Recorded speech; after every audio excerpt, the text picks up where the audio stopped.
Bismillahirrahmanirrahim. Assalamualaikum warahmatullahi wabarakatuh.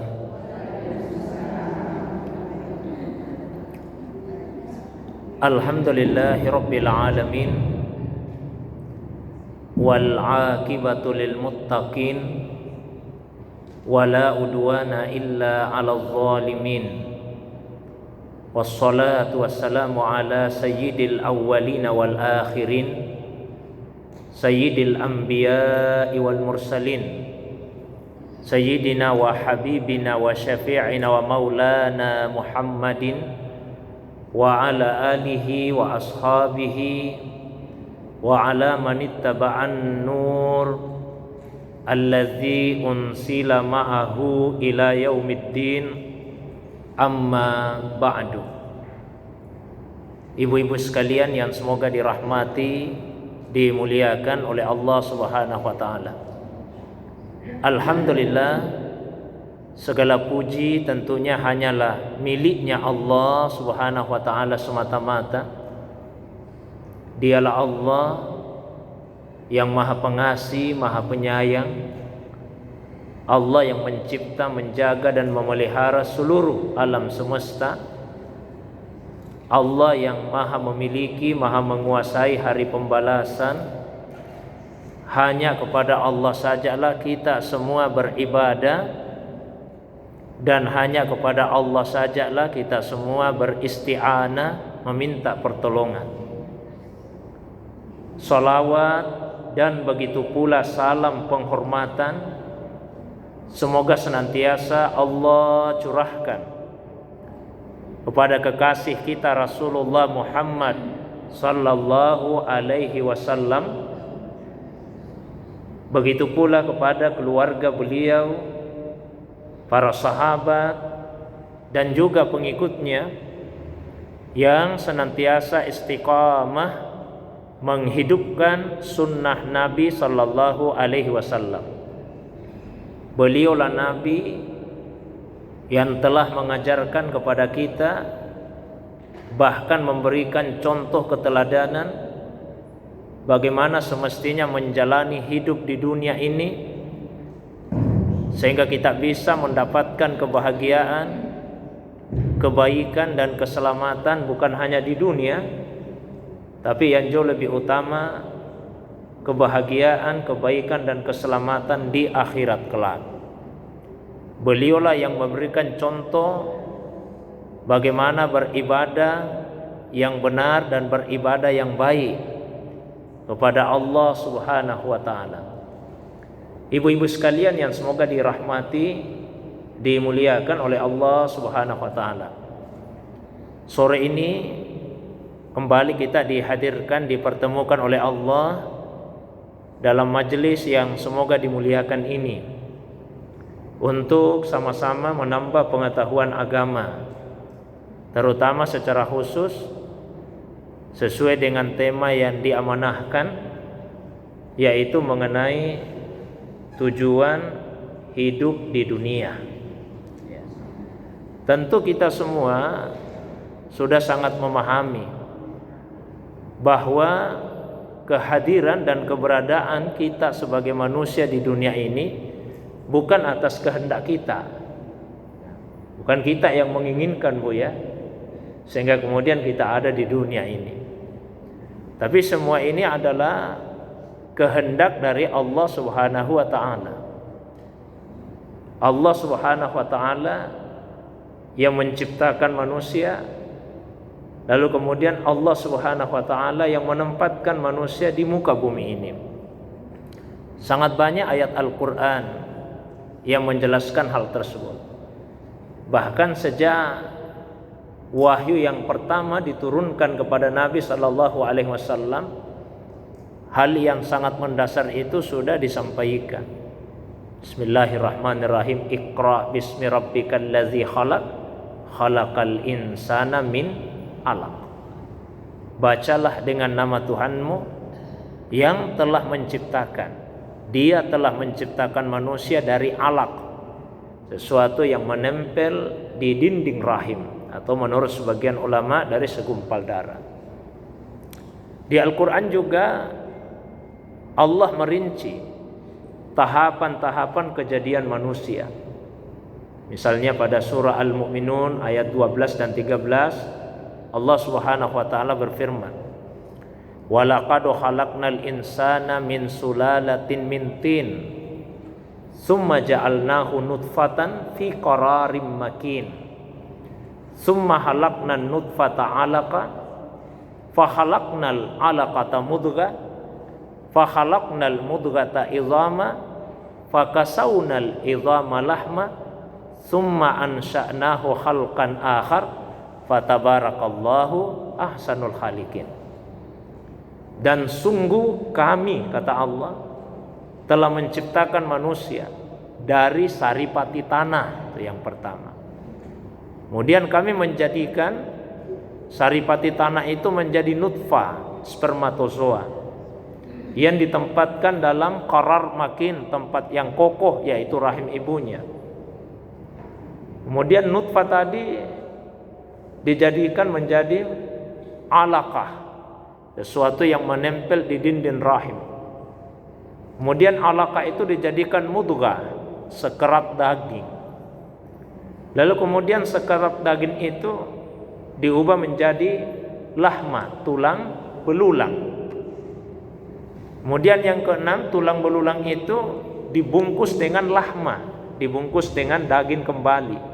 Tadi yang sebelumnya izamah, tulang belulang, kemudian dibungkus dengan lahma, dibungkus dengan daging. Pada akhirnya tercipta khalqan akhar, makhluk yang baru, yaitu manusia. Maka sungguh mulia Allah sebaik-baik pencipta.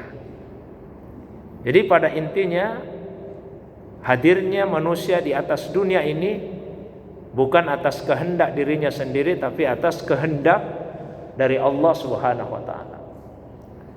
Maka tentu sebagai manusia kita wajib untuk mengetahui mengapa kita diciptakan oleh Allah Subhanahu wa taala. Apa sebetulnya tujuan hidup kita? Apa yang menjadi tugas dan peranan kita di atas muka bumi ini? Nah, jawabannya tentu harus kita cari di dalam Al-Qur'an. Tadi alhamdulillah Ibu sudah sangat membantu ya ketika membacakan ayat Al-Quran dan terjemahannya. Itu jawabannya, Bu, di antaranya. Ya, sudah dibacakan kepada kita, diperdengarkan surah Al-Bayyinah ayat yang kelima. Allah SWT berfirman, "Wa ma umiru illa liya'budullaha mukhlishina lahud dina hunafa wa yuqimus salata wa yu'tuz zakata wa zalika dinul qayyimah." Dan manusia itu tidak diperintah, kata Allah, kecuali untuk beribadah kepada Allah secara tulus ikhlas, hanya kepadanya dengan penuh ketaatan, lurus ibadahnya kepada Allah, dan mendirikan salat, menunaikan zakat. Itulah agama atau ketaatan yang lurus. Jadi ternyata keberadaan kita di dunia ini adalah untuk beribadah kepada Allah. Itu sejalan dengan firman Allah di surah Az-Zariyat. Allah berfirman, "Wa ma khalaqtul jinna wal insa illa liya'budun." Dan saya, kata Allah, tidak menciptakan jin dan manusia kecuali agar mereka beribadah kepada saya. Meskipun ada ulama kita yang memaknai liya'budun, maknanya adalah liya'rifun, supaya mereka mengenali saya. Ya, tidak ada pertentangan, karena supaya kita bisa beribadah dengan benar, ya tentu kita harus mengenali Allah Subhanahu wa ta'ala. Nah, ibadah itu adalah ketaatan dan ketundukan yang disertai dengan pengagungan, penyandaran sifat-sifat ketuhanan. Itu ibadah. Jadi kalau hanya sekedar tunduk, taat saja, tapi tidak disertai dengan pengagungan dalam arti menyandarkan sifat-sifat ketuhanan kepada yang menjadi objek ketundukan dan ketaatan, maka itu bukan ibadah. Nah, ini penting ibu-ibu sekalian, karena mohon maaf, saya pernah mendapatkan pertanyaan. Ya, katanya ada yang ada yang ceramahkan kalau tidak boleh misalnya sungkeman sama orang tua, karena itu seperti menyembah orang tua. Saya katakan, oh tidak. Orang kalau sungkeman itu tidak menyandarkan sifat-sifat ketuhanan kepada orang tuanya. Atau misalnya ada yang tidak mau hormat, ada bendera karena menganggap itu kemusyrikan. Ya tentu tidak, karena itu tidak menyandarkan sifat-sifat ketuhanan. Beda ketika misalnya ada yang menyembah matahari, memang dia sandarkan sifat-sifat ketuhanan kepada matahari, ya, menganggap bahwa matahari bisa memberi manfaat dan menolak madarat dari dirinya. Atau misalnya kalau ada yang membawa sesajen ke pohon-pohon misalnya, ya, disertai dengan anggapan bahwa apabila dia melakukan itu bisa menolak madarat, hal-hal yang buruk yang akan menimpanya. Tapi kalau ke orang tua kan tidak ada penyandaran sifat-sifat ketuhanan.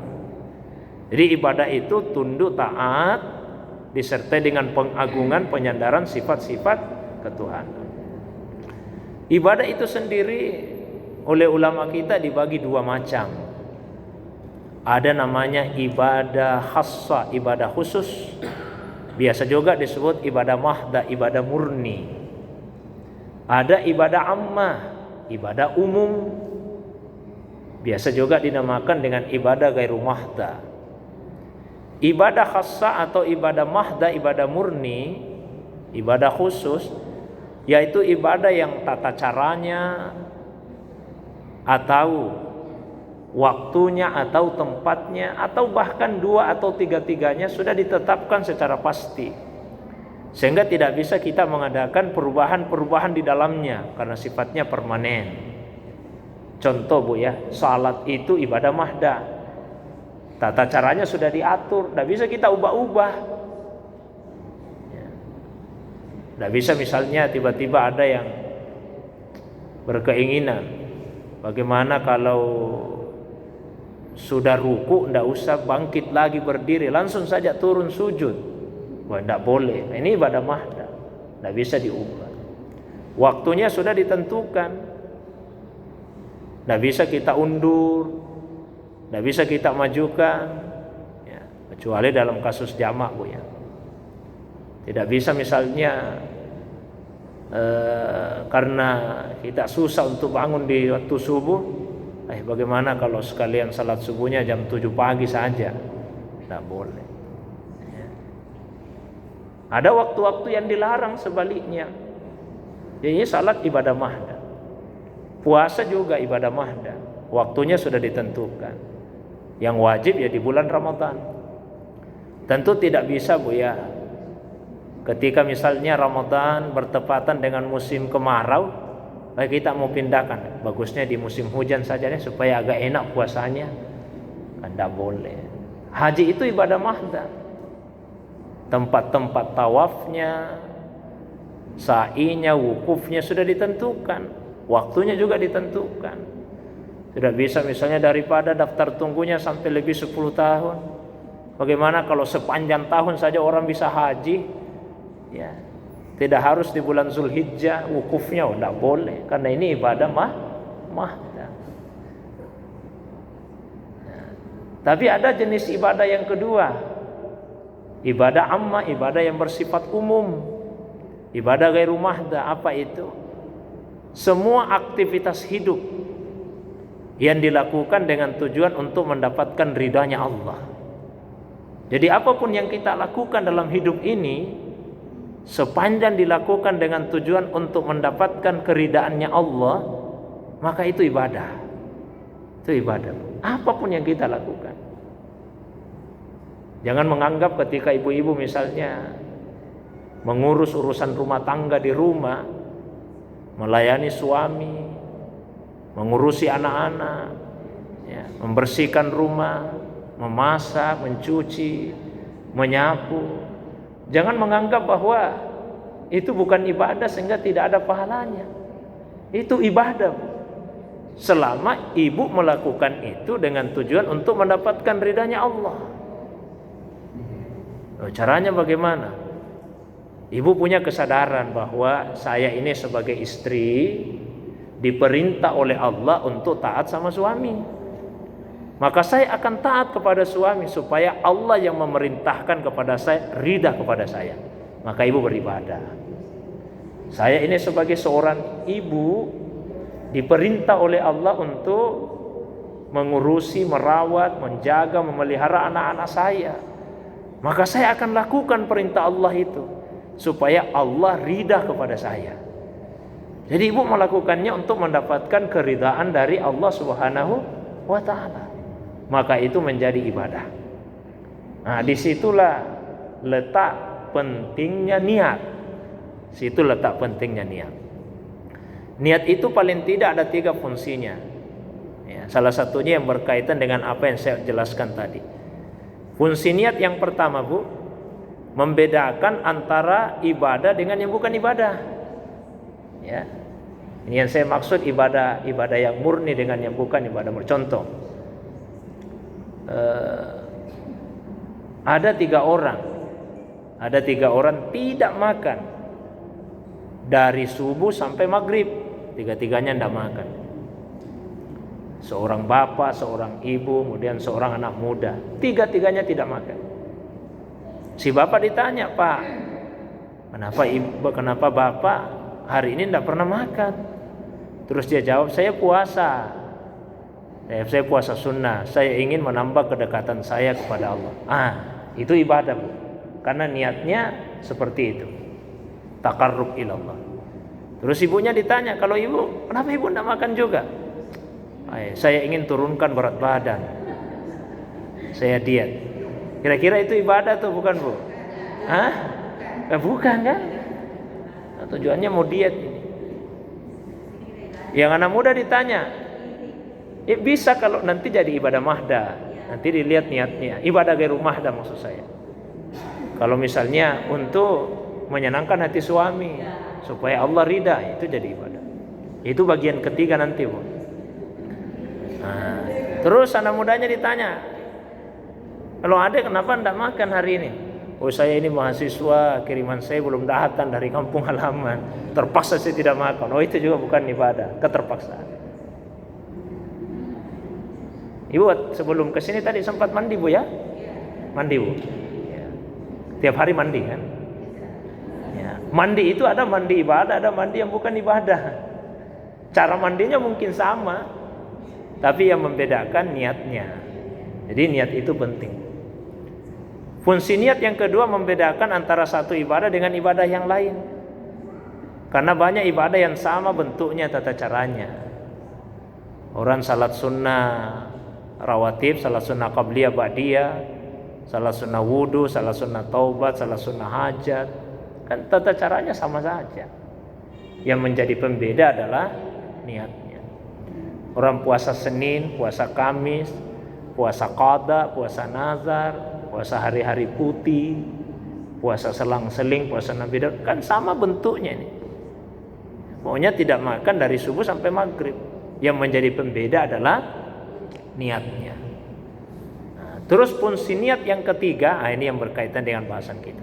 Mengubah perbuatan yang tadinya dihukumi mubah menjadi bernilai ibadah. Menjadi bernilai ibadah. Contoh ya, tidur itu hukum asalnya mubah. Tidur. Orang mau tidur, tidak mau tidur, tidak ada pahala, tidak ada dosa, hukum asalnya. Tapi tidur bisa menjadi ibadah ketika diniatkan untuk mendapatkan ridha Allah. Contohnya seperti apa? Ibu tidur sejenak di siang hari supaya malamnya bisa kuat salat tahajud. Tidur siangnya itu ibadah, itu namanya qailula. Istainu bil qailulati alal qiyam. Supaya kuat salat malam maka tidurlah sejenak. Makan dan minum itu hukum asalnya mubah. Orang mau makan, tidak mau makan, tidak ada pahala, tidak ada dosa. Tapi ketika ada yang makan dengan niat untuk menguatkan tubuhnya, supaya setelah makan tubuhnya kuat, bisa lebih giat lagi ibadah, maka makan minumnya saja sudah berpahala. Jadi semua aktivitas hidup itu bisa bernilai ibadah. Yang menentukan adalah niatnya. Mohon maaf, Bahkan Nabi pernah sampaikan seperti ini. Wa fi batni ahadikum sadaqah. Pada sepotong daging yang kalian miliki wahai para laki-laki itu ada sedekahnya. Maksudnya ketika seorang suami melakukan hubungan dengan istri itu berpahala, Bu. Sahabat heran, ya Rasulullah, masa kita berpahala? Orang kita menyalurkan syahwat kok dapat pahala? Nabi tanya, kalau bukan dengan istri berdosa tidak? Kalau bukan dengan istri, Bu, berdosa? Nah, berdosa. Berarti kalau dengan istri berpahala. Karena itu bisa menjauhkan dari kemaksiatan. Coba kalau tidak pernah dengan istri, nah, bisa membuat dia melakukan dengan yang bukan istrinya. Ya, itu berpahala, Bu. Ya, semua aktivitas hidup, apapun itu. Ya, jadi sekali lagi jangan meremehkan apa yang ibu lakukan di rumah. Masak, mencuci, mengurusi suami, mengurusi anak-anak, menyapu, itu semua ibadah selama dilakukan dengan tujuan untuk mendapatkan keridhaan dari Allah Subhanahu wa taala. Maka lakukanlah dengan penuh keikhlasan. Ya, seperti yang di dalam ayat tadi disebutkan. Wa ma umiru illa liya'budullaha mukhlisin. Lakukan dengan penuh keikhlasan. Ya. Termasuk dalam ibadah mahdah, bahkan terutama dalam ibadah mahdah, keikhlasan itu dituntut. Ikhlas itu ada 3 levelnya, 3 tingkatannya. Level yang pertama yaitu yang melakukan ibadah hanya untuk dapat ridha Allah. Tidak ada tujuannya yang lain. Pokoknya kalau dia salat, ya bagaimana supaya dapat ridha Allah. Dia tidak pikirkan pahala, tidak pikirkan surga. Itu ikhlas paling tinggi. Liibtigha mardatillah, semata-mata untuk dapat ridha Allah. Ikhlas level 2, selain mengharapkan ridha Allah juga ingin mendapatkan imbalan di akhirat. Dia salat karena takut masuk neraka, dia salat karena mau masuk surga. Ya. Dan itu tidak salah, Bu, tidak dilarang. Sekalipun ikhlasnya ya dibawa sedikit. Kan kita biasa baca doa ya.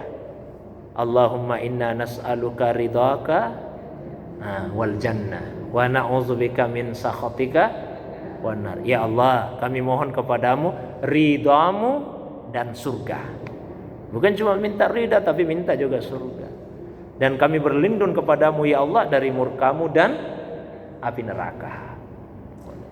Ikhlas level 3 paling rendah ini keikhlasannya. Selain mengharapkan ridha Allah, ingin dapat imbalan di akhirat, juga ingin mendapatkan imbalan di dunia. Mau juga imbalan di dunia. Tapi yang memang dijanjikan dari pelaksanaan ibadah itu. Ada ibu rajin salat duha, karena sering dia dengar ceramah kalau rajin salat duha rezekinya dilapangkan. Boleh tidak, Bu, kita salat duha supaya rezeki dilapangkan? Boleh. Ikhlasnya level 3. Tapi tetap harus ridha Allah, akhirat, kemudian baru ke lapangan rezeki. Ada yang rajin baca surah Al-Waqiah ya, supaya terhindar dari kemiskinan, ya boleh saja, tidak dilarang ya. Meskipun level keikhlasannya level 3. Jadi yang tidak ikhlas itu yang bagaimana, Ustaz? Yang tidak ikhlas, yang tidak ikhlas itu yang melakukan ibadah dan mengharapkan imbalan bukan dari Allah. Itu yang tidak ikhlas, mengharapkan imbalan bukan dari Allah. Keliling dari masjid ke masjid, keliling dari masjid ke masjid. Tujuannya apa? Supaya kalau pemilihan anggota dewan dia yang dipilih. Nah, ini yang tidak ikhlas, karena mengharapkan imbalan dari manusia, dari pelaksanaan ibadah itu ya. Jadi niat itu yang harus diluruskan. Wa ma umiru illa liya'budullah mukhlisin. Sehingga ibadah itu, ibu-ibu sekalian, syaratnya untuk diterima Allah tidak banyak-banyak sebetulnya, cuma 2 saja syaratnya. Syarat pertama ya ikhlas. Akhlisu a'malakum lillah, ikhlaskan amalan kalian hanya untuk Allah. Fa innallaha la yaqbal illa ma khulisan. Allah tidak akan menerima kecuali apa yang dilakukan secara ikhlas. Terus syaratnya yang kedua harus mutaba'ah, sesuai dengan koridor syariat. Nah, sehingga karena ternyata tujuan hidup kita ini untuk ibadah kepada Allah, kita harus belajar bagaimana cara beribadah itu. Karena biar kita ikhlas kalau tidak sesuai lagi cara ibadah kita dengan tuntunan agama. Contoh, ibu sudah salat asar bu ya? Sudah? Berapa rakaat bu? 4 saja? Tidak ada lebih-lebihnya? 4 ya? Oke. Kalau ada yang salat asar 12 rakaat, terus ditanya, ibu kok 12 rakaat salat asarnya? Enak sekali perasaanku hari ini salat asar. Tidak tahu kenapa bisa begini. Begitu enaknya, rasa-rasanya tidak cukup kalau cuma 4. Sekalian deh 12. Siapa tahu besok tidak begini lagi perasaanku, lusa tidak begini, ku ambil memang saja 12. Kira-kira kalau ada yang salat asar 12 rakaat, ikhlas betul bu, ikhlas semata-mata ingin dapat ridha Allah, diterima Tuhan tidak salatnya. Ikhlas ini bu, ikhlas? Tidak, karena tidak sesuai dengan tuntunan. Disitulah pentingnya kita ikut majelis taklim supaya kita ada ilmu. Ya, karena tata cara ibadah itu ya ada di Al-Quran, ada di hadis. Ya, ikut majelis taklim, kita pelajari sama-sama gimana kita beribadah sesuai dengan panduan yang ada di dalam Al-Quran dan yang ada di dalam hadis Nabi Sallallahu Alaihi Wasallam. Nah, di ayat yang sama tadi surah Al-Bayyinah kan disebut 2 contoh ibadah bu ya. Apa tadi yang dicontohkan di situ? Apa ya? Yang dicontohkan di situ bu di ayat. Wa ma umiru illa liya'budullaha mukhlishina lahud-din hunafa, terus wa yuqimus shalah, mendirikan salat. Yang kedua wa yu'tus zakat. Itu kan ibadah bu, disebut contohnya oleh Allah. Karena kalau salat yang menggambarkan atau menunjukkan hubungan kita sebagai hamba dengan Allah, zakat hubungan kita sebagai sesama hamba Allah. Jadi dijaga ini 2 ini. Salat, zakat, salat, zakat. Salat itu adalah sila hubungan antara seorang hamba dengan Tuhannya. Salat ada yang wajib, ada yang sunnah. Kita jaga dua-duanya. Kalau hanya sekedar untuk masuk surga sebetulnya biar salat wajib saja bu. Kalau hanya sekedar mau masuk surga, biar tidak salat sunnah. Karena ada sahabat pernah bertanya begitu sama Nabi, ya Rasulullah, kalau misalnya saya cuma salat 5 waktu ini, saya cuma puasa Ramadan, ya, tapi yang Allah halalkan saya halalkan semua, yang Allah haramkan saya juga haramkan, saya tidak tambah lagi itu saja. Apa saya bisa masuk surga ya Rasulullah? Dan bisa kalau kamu benar, jujur dalam penyampaian. Kalau hanya sekedar mau masuk surga. Tapi kalau kita ingin mendapatkan cintanya Allah, tidak cukup hanya dengan yang wajib. Ya, kita harus melaksanakan ibadah sunnah. Di hadis kursi itu Allah menjelaskan, hambaku terus berusaha mendekatkan dirinya kepada saya dengan salat-salat sunnah, dengan ibadah-ibadah nafilah sampai saya mencintainya. Jadi kalau ingin meraih cintanya Allah ya laksanakanlah amalan-amalan sunnah, terutama salat sunnah. Karena paling tidak motivasi yang baik dalam beribadah itu kan ada 3. Yang pertama khauf, rasa takut. Yang kedua raja, pengharapan. Dan yang ketiga hub, atas dasar cinta. Ada orang salat kan karena takut masuk neraka, takut disiksa Tuhan, itu khauf namanya. Ada orang yang salat karena mau masuk surga, ingin dapat rahmatnya Allah, itu namanya raja. Ada orang salat dia tidak pikir lagi masalah surga, tidak pikir neraka, yang penting Allah perintahkan saya laksanakan supaya saya dicintai Allah Subhanahu wa taala. Jadi motivasinya itu ingin mendapatkan cinta dari Allah Subhanahu wa taala. Terus yang berikutnya zakat. Ini hubungan dengan sesama kita. Karena kesalehan yang dituntut dalam agama itu bukan hanya kesalehan personal, kesalehan pribadi yang berhubungan kita dengan Allah, yang berkaitan hubungan kita dengan Allah, tapi juga kesalehan sosial, hubungan sesama. Wujudnya itu zakat. Wujudnya melalui zakat. Dengan zakat harta kita disucikan, dengan zakat hati kita juga disucikan. Disucikan dari sifat egois, disucikan dari sifat kikir, disucikan dari sifat rakus. Itu semua dibersihkan dari hati. Sehingga kemudian kita bisa mendekat kepada Allah Subhanahu wa taala. Jadi intinya Bu, ternyata tujuan hidup kita ini adalah untuk beribadah. Selain kita punya tujuan, ada peranan kita di dunia. Ada peranan kita. Apa yang menjadi peranan kita? Fungsi kita, posisi kita di dunia ini. Ya. Ketika Allah SWT menciptakan Nabi Adam alaihissalam, kan disampaikan itu kepada para malaikat, inni ja'ilun fil ardi khalifah. Sesungguhnya saya akan menciptakan di muka bumi khalifah. Ya, kita ini khalifah. Khalifahnya Allah di atas muka bumi ini. Untuk membawa kemakmuran, memakmurkan dunia, menjaga dunia ini supaya tidak rusak.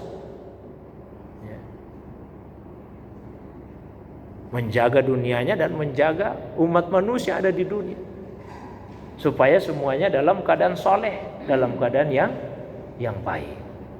Maka seorang muslim yang baik bukan hanya yang menjaga hubungannya dengan Allah, tapi juga dengan sesama. Coba Bu ya, begitu kita selesai sholat,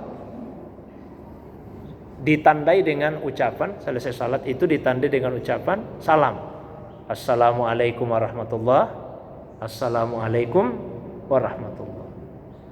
Itu tanda bahwa seseorang yang rajin salat, maka di luar salat dia akan selalu berusaha supaya ucapannya, tindakannya, bahkan pikiran dan perasaannya yang menyelamatkan, yang mendamaikan, yang menyejukkan orang lain, seluruh manusia. Maka seorang muslim adalah yang bisa menyelamatkan orang lain dari gangguannya. Al-muslimu man salimal muslimuna min lisanihi wa yadihi. Seorang muslim itu adalah yang menyelamatkan orang Islam yang lain dari gangguan lidah dan tangan. Bahkan bukannya sesama muslim, tapi juga sesama manusia. Sebagaimana pada teladan junjungan kita Rasulullah SAW, beliau diutus untuk apa?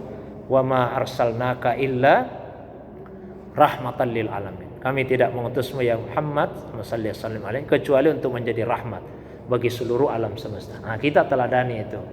Bagaimana supaya keberadaan kita di dunia juga bisa menjadi rahmat bagi seluruh manusia, bahkan bagi seluruh makhluk, bagi seluruh alam semesta ini. Barangkali itu ibu-ibu sekalian pengantar yang bisa sampaikan. Sebagaimana biasa, kalau ada yang ingin didiskusikan, ada yang ingin ditambahkan, baik yang berkaitan dengan pembahasan tadi atau masalah agama yang lain di luar dari apa yang saya sampaikan, saya persilakan kepada ibu-ibu sekalian. Demikian untuk sementara. Assalamualaikum warahmatullahi wabarakatuh.